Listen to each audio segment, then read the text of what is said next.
Ser podcast.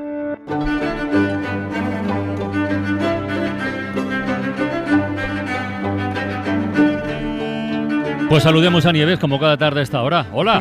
Hola, ¿Qué Carlos, tal? ¿qué tal? ¿Cómo estás? Muy bien, muy bien. Oye, hoy en nuestro paseo diario por la historia toca algo no muy frecuente, en este acontece que no es poco, que es que hablemos de economía.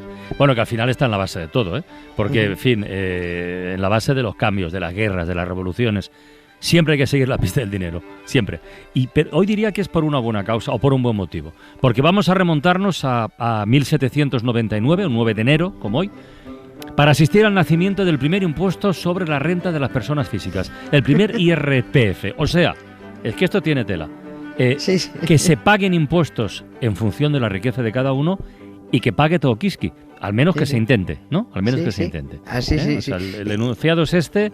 Tú dirás cómo, dónde y con quién empezamos el relato, Nieves.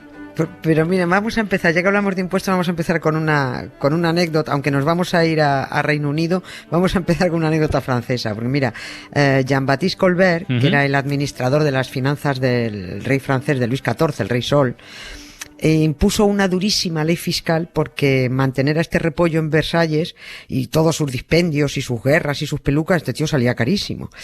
Entonces tuvo que pegar un subidón de impuestos. Cuando le dijeron a este administrador que sus medidas eran muy severas y que iban a levantar muchísima bronca, respondió: cobrar impuestos es un arte. Hay que desplumar al ganso de forma que se puedan obtener el máximo de plumas con el mínimo de alaridos. Buenísimo. Está bien, está muy bien. Sí. Bueno, impuestos evidentemente ha habido siempre porque los países, las naciones tienen que sostenerse de alguna manera. Los reyes y los curas tienen que vivir a costa de alguien, ¿no? Y alguien tenía que sufragar sus guerras y sus lujos. Lo que pasa es que el cobro de impuestos era arbitrario, era desordenado, se cobraba según las necesidades, unas veces sí, otras veces no. Esto funcionaba dependiendo de en qué momento se necesitaba dinero extra para tal o para cual cosa. El rey solía freír a los nobles freían a sus siervos y los siervos, pues ya saben, ¿no? Los siervos no tenían a quién freír. Hoy nos preguntamos a quién, cuándo y por qué se le ocurrió implantar el primer IRPF moderno, tal y como lo más parecido a lo que tenemos nosotros, el primer impuesto sobre la renta. ¿Quién fue el primero que dijo: cada ciudadano tiene que pagar de acuerdo con lo que gana? Y eso fue el 9 de enero de 1799, que el Parlamento, fue cuando el Parlamento británico aprobó ese primer IRPF. O como se dijo entonces, aprobó una tasa progresiva que afectaba a todos los ciudadanos, menos a las rentas inferiores a 60 libras. Eso también está bien. Claro, a los de menos de 60 libras, no. Y tuvo que ser así y grabar a todo el mundo, porque cuando el ministro que tuvo la idea quiso grabar solo a las rentas más altas, le dijeron, justo los de las rentas más altas, que tararí que te vi.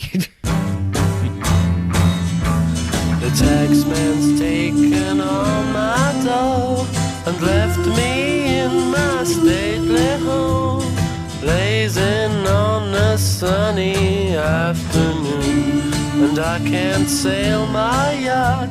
He's taken everything I got. All I've got's this sunny afternoon. Oye, ¿y por qué se tomó esta medida? ¿Quiere decir, ya tocaba hacerlo o hubo algo que lo provocara, que lo acelerara? No, lo provocó. Solía haber algo que animaba a subir, a poner impuestos. En este caso fue una guerra. Inglaterra estaba en guerra con Francia, estaba en guerra con España, Napoleón estaba dando la bronca por Egipto.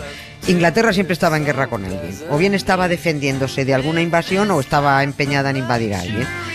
A principios de 1798, Inglaterra estaba sin un duro para mantener la guerra con la Francia revolucionaria, pero no podían dar un paso atrás, porque si la revolución en Francia se contagiaba, también corrían peligro los reyes británicos.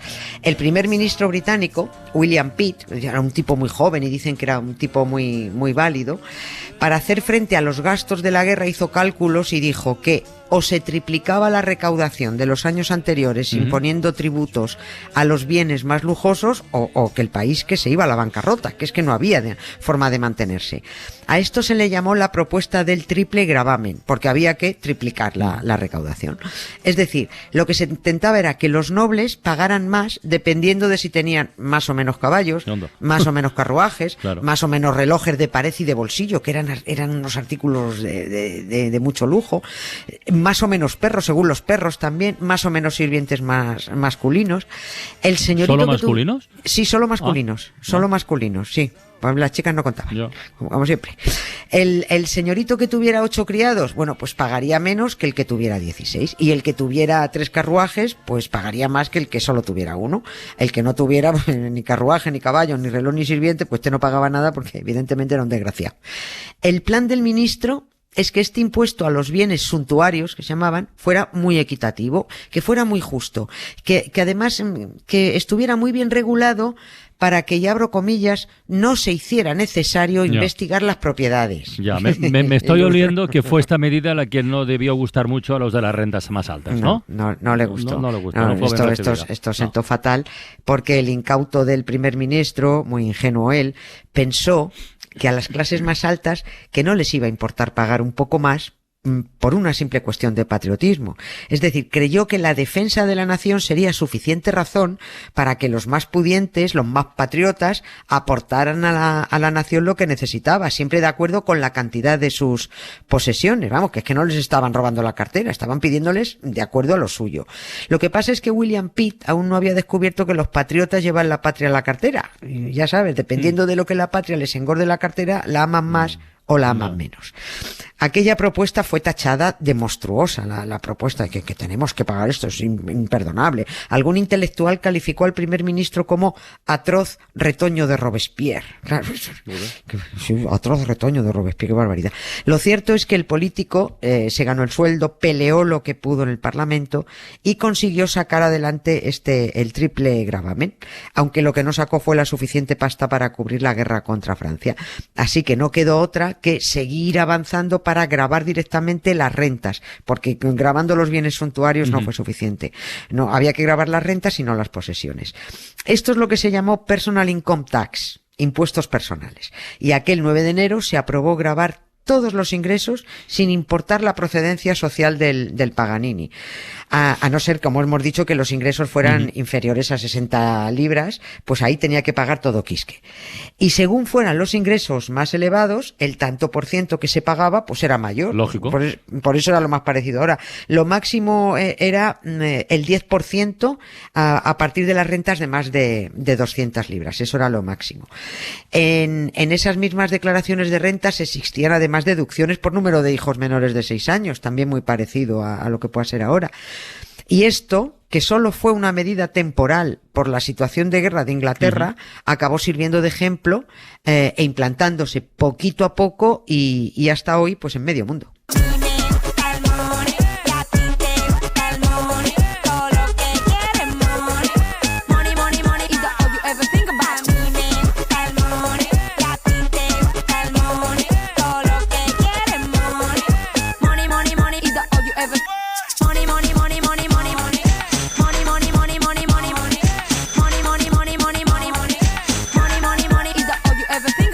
Eso que has dicho de que fue una medida temporal, ¿eso significa que ese primer IRPF lo suprimieron cuando acabó la guerra o no? Sí, es que funcionaban así. Ponían impuestos para determinadas cosas y luego lo quitaban. Esto de lo que hemos hablado duró 4 años, hasta que se firmó la paz con Francia. Los británicos estaban cabreadísimos, además, con eso de pagar impuestos y convenía no tener cabreada a la población. Pero lo que pasa es que volvieron a guerrear un año después. Inglaterra siempre estaba enfrentada a algo o a alguien. Cuando no planteaba batalla ella, pues lo siguen haciendo. Se une a impresentables como Bush y Aznar y te la plantean para buscar armas de destrucción masiva donde no las hay. Y si no hay una guerra es un Brexit, pero siempre tiene que haber una bronca. Así que sí, tras suprimir el Personal Income Tax, hubo que volver a implantarlo. Y volvieron las protestas, claro, todo el mundo cabreado.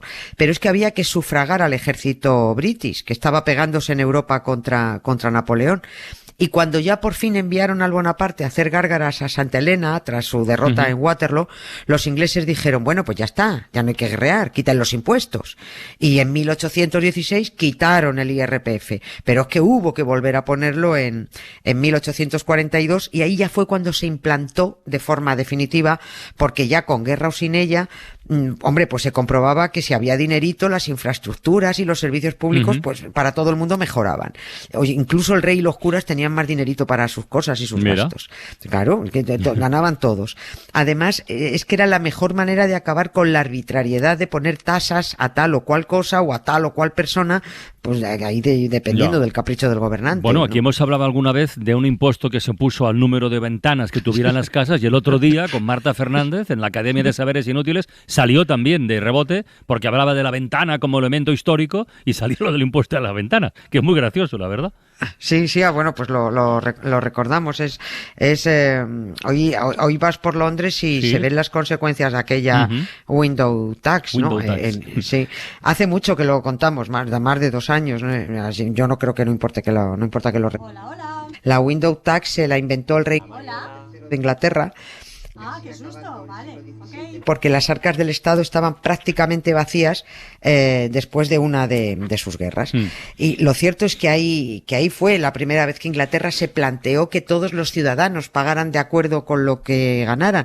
Pero es que el Parlamento tiró abajo la iniciativa porque ese impuesto atentaba contra la privacidad de los británicos. Había una ley que prohibía al gobierno conocer los asuntos privados de los ciudadanos y, por tanto, estar al tanto de los ingresos de cada uno para cobrar impuestos de acuerdo con sus ingresos, bueno, pues violaba esa privacidad.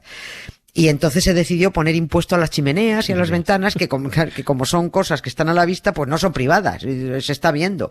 Iba un señor inspector, contaba las ventanas de las casas y decía, tantas ventanas, tanto tienes que pagar. ¿Tienes 3 chimeneas? Pues tanto. ¿Tienes una? Pues tanto menos. Ya está.